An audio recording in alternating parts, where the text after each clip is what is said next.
Geçən səfər qeyd elədik, nəfsi müsəvvilə neynirik? Don geyindiririk. Başlayırıq don geyindirməyə. Yox, Allah deyib, neyniyin siz? Qohumlarla əlaqəni pozmayın. Sən əlaqəni pozmursan. Ne deyirsən, qardaş, cəhənnəmə çağırırsan məni, mən də cəhənnəmə gəlmirəm. O kəsir əlaqəni. O sənə deyir, araq süfrəsində gəlib oturmalısan. O səni məcbur edir. Deyir, oturmasan sənin üzvə baxmaram, dünəndən baxma. Mən namaza dəvət eləyirəm, yaxşılığa dəvət eləyirəm. Əmr və mərufun bir həddi var, əzizim.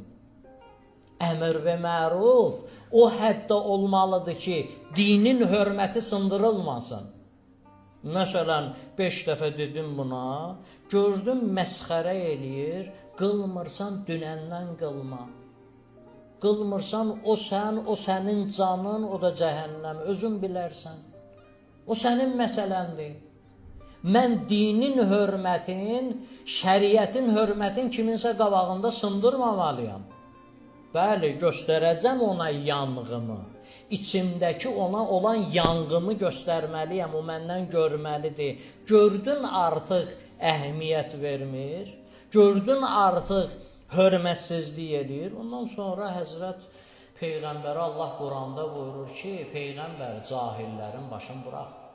Peyğəmbər çox narahat olurdu.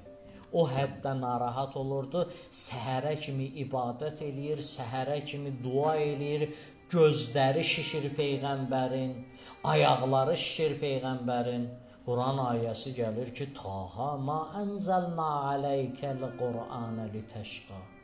Biz bu Qur'anı sənə nazil eləmədik ki, sən özünə əziyyət verəsən.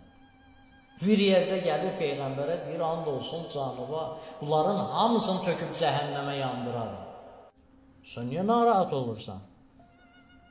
Sən bunlara görə narahatsan, narahat olma.